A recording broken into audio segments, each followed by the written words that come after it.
Oke guys, ketemu lagi. Assalamualaikum warahmatullahi wabarakatuh. Kepada guys-guysku yang beragama selain Islam tentunya.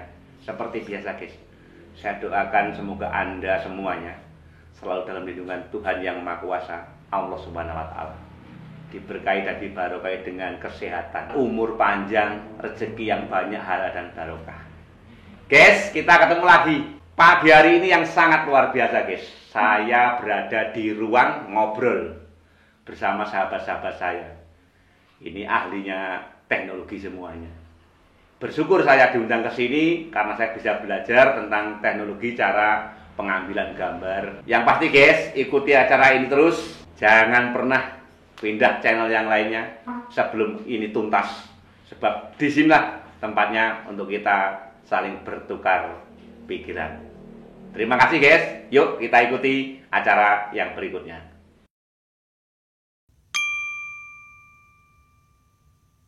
Nama yang asli itu Sutrisno.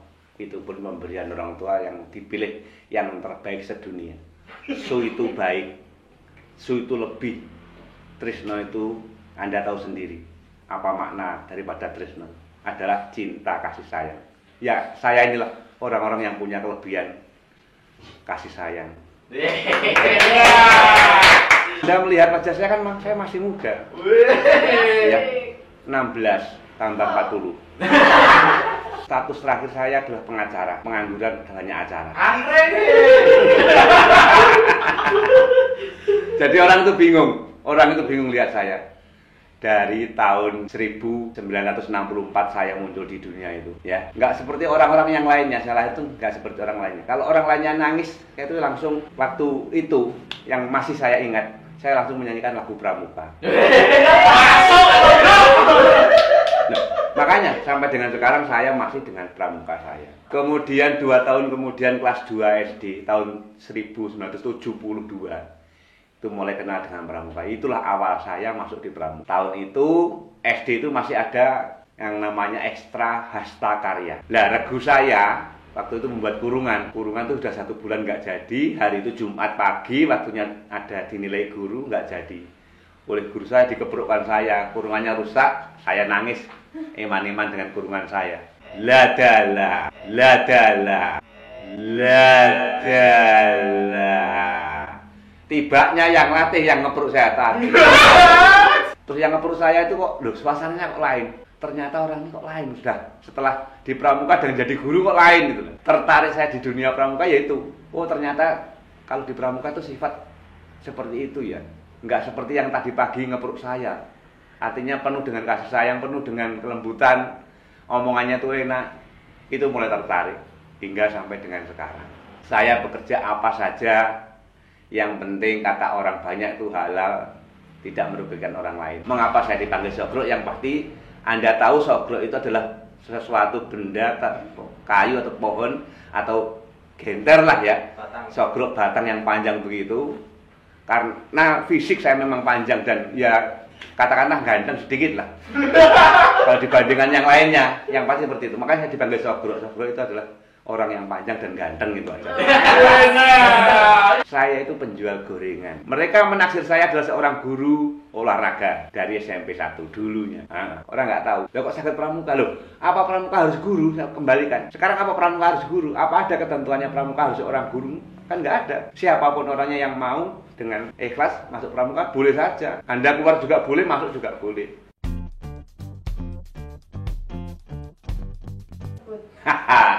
Tentang capek dulu ya. Kalau kita berpikir tentang capek, siapa sih manusia yang nggak ada rasa capek? Pasti semuanya merasakan. Akan tetapi jangan selalu mengikuti capek itu terus. Saya pribadi menanamkan pada pikiran saya yang disebut mental itu adalah tidak gampang merasa capek, tidak gampang mengeluh.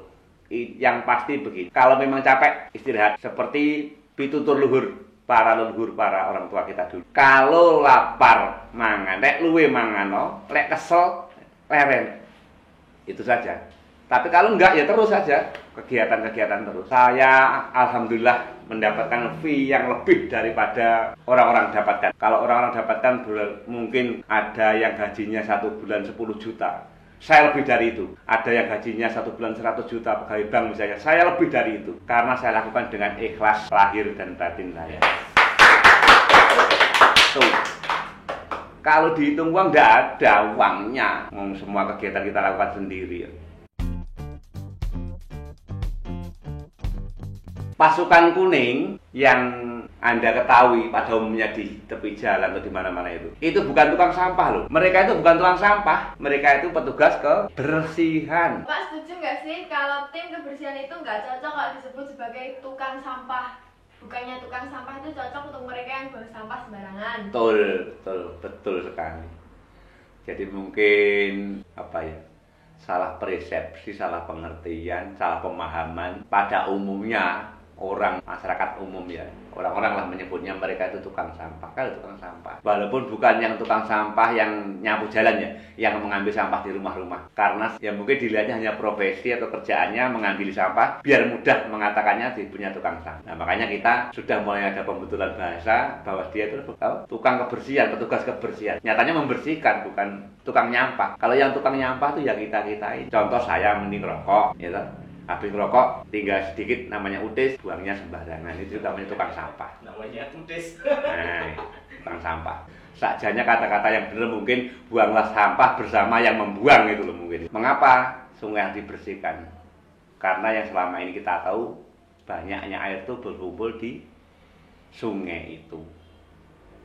Kalau sungai itu Anda kotori dengan Anda buang sampah apapun yang sekarang itu yang marak, pempes, apapun itu diadai kresek di misalnya kalau jembatan. Ya, memang perjuangan kita lah yang ini anak-anak milenial mengingatkan mereka dengan cara bagaimana tindakan saja. Sebab mereka itu kalau kita ingatkan dengan tulisan, jangan membuang sampah di sini kecuali asu. Opo matane picek gua ning kene dan sebagainya. Kata-kata kan tajam. Ya. Itu orang enggak anu kan. Enggak tersentuh ataupun nggak mengena. Sering sih, sampai detik ini pun kan begitu mereka. Nggak apa-apa. Yang pasti apa yang kita lakukan selama itu benar menurut keyakinan kita, benar menurut pendapat secara umum, ya. Contoh tentang mengambil sampah tadi loh, kita jumuhi lah. Kayak gitu, bener. Mesti ada orang yang mengenyek itu mesti ada, ya. Nyempelikan itu mesti ada. Kayak gitu, penggayaan apa yang ngono. Kayak ben nyapo nih. Nah ini mesti seperti itu. Tapi tetap saja kepada sahabat-sahabat saya semuanya penggiat lingkungan. Siapa sih orangnya yang nggak demen dengan lingkungan sendirilah? Nggak usah mempunyai lingkungan yang aduh-aduh. Ya, lingkungannya rumah sendiri, lingkungan kita sendiri. Lek kita resik ini lah. Sopo sing ora demen? Kan senang kan semuanya. Nah, makanya mari kita membiasakan diri seperti itu. Dengan kita membiasakan diri, nanti akan mempengaruhi orang yang ada di samping kanan kiri kita. Lek wis kabeh wong gelem ngono, kan pengaruh-pengaruh lah jadinya kan semuanya. Anda tahu di rumah saya sampah nggak ada, bahkan nggak ada apa-apa, memang nggak punya apa-apa itu.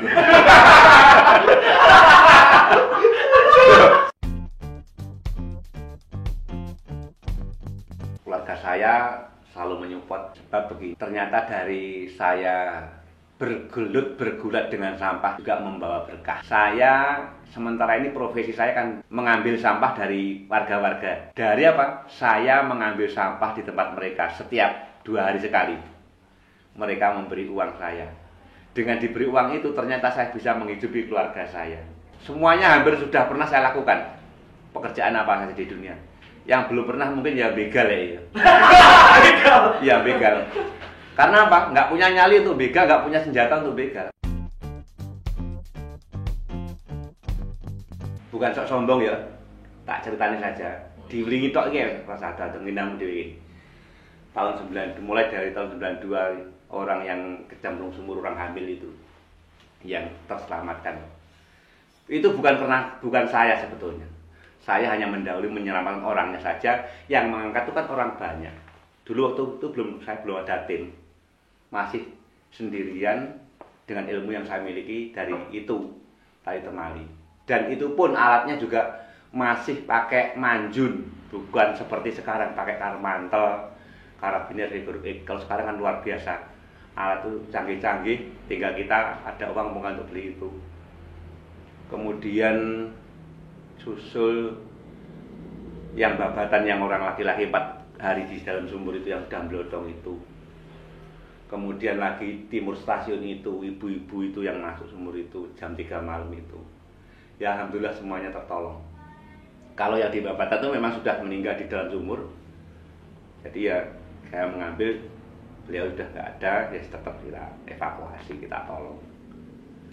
Untuk kegiatan seperti itu, kalau ada, jangan kejadian seperti itu, saya itu ada tahu dengan sendiri saya. Waktu naik sepeda motor ada orang tabrakan, kalau nggak segera nolong, hati dan pikiran saya itu rasanya gerunjalan, nggak pokoknya. Langsung motor saya pinggirkan, langsung saya kendalikan situasinya. Saya lihat korbannya keadaan piye, patah tulang enggak, patah tulang tak diangkat itu dulu, enggak tak inggris nih, seperti itu.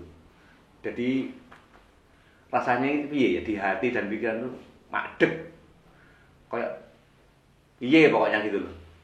Nggak tahu kejadian seperti itu saya nggak tahu. Harapannya semoga keluarga nggak terjadi seperti itu. Saya itu. Contoh kalau tabrakan, kita tahu dengan sendirinya kita mesti mengamankan situasi dulu. Yang tengah jalan ya diamankan oleh lalu lintas dhisik.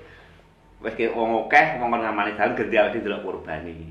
Korban itu bagaimana, patah tulang apa ora dan sebagainya ora.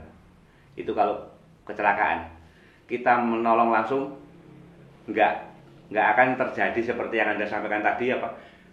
Takut kalau nanti kita disalahkan, kita yang melakukan misalnya. Nah, itu kalau tabrakan enggak. Sebab itu kejadian tabrakan sudah pasti banyak orang yang lihat, banyak saksi. Kecuali kalau kita datang ke TKP tempat kejadian perkara itu, ada orang meninggal di sawah misalnya, ya kita belum tahu kronologi atau sejarahnya orang itu kenapa, copot ulo, kesetrum dan sebagainya, jangan langsung ditolong. Kalau hal seperti itu, kalau orang sudah mati dulu dan nggak ada orang lain, jangan ditolong. Jadi kita dekati, kita perhatikan sebab penyebabnya jangan disentuh dulu, baru ngomongin orang yang lainnya. Dari kepolisian itu nggak akan langsung hanya menuduh, kan nanti dilihat sidik jari siapa yang megang pertama, lek dicopot ulo nih, dicatuni, lek moro-moro mati misalnya kedian sing mateni, kan bisa dilihat. Memang kadang-kadang orang mau menolong ragu-ragu atau wedi kalau nanti disalahkan. Sebetulnya nggak perlu seperti itu, nggak perlu takut, ya. Asalkan yang pertama itu tadi yang Anda lakukan, kalau tabrakan tolong langsung nggak apa-apa. Nggak akan kita dituduh yang melakukan pembunuhan misalnya, melakukan penabrakan, ya, nggak akan. Sebab apa? Yang pertama jelas banyak saksi, jelas di tempat umum banyak orang, ya. Kita berniat menolong. Kecuali kalau kita datang ke TKP orang yang sudah mati duluan, yang kita belum tahu sejarahnya, kronologinya, itu jangan langsung ditolong, jangan langsung dipegang. Nah, kejadian itu seperti yang terjadi di Sungai Jari itu. Sebetulnya itu orang ke sungai, itu memang rumahnya tepi sungai, orangnya sering ke sungai situ mau buang air besar, ternyata kepleset ibu. Dia datang ke situ, sudah ada Pak Polisi dan yang lainnya. Saya pun mau menolong juga, bagaimana Pak, dievakuasi. Sik Mas, ngenteni Inafis, seperti itu. Tapi jangan dipegang dulu kalau orang sudah mati, biar kita nggak kesalahan. Niat kita baik, niat kita tulus ikhlas, ternyata nanti kita masih salah, mungkin terjadi seperti itu. Guys, yang pasti kita hidup di bumi ini. Kalau kita mencintai yang ada di bumi, insya Allah dengan keyakinan kita, yang di langit pun akan mencintai kita. Itu pasti, ya. Sebab yang kita lakukan sudah ada yang menilai sendiri, ya. Kemudian sedikit tambahan untuk Anda semuanya, jadilah anak-anak milenial yang terlatih, walaupun bukan anaknya orang hebat, nantinya akan hebat dengan sendirinya. Terima kasih perhatiannya. Mohon maaf atas segala kekurangan. Saya Sogro Sutrisno bersama kru Ruang Ngobrol mengucapkan banyak terima kasih. Akhir kata, wabillahi taufiq wal hidayah. Wassalamualaikum warahmatullahi wabarakatuh.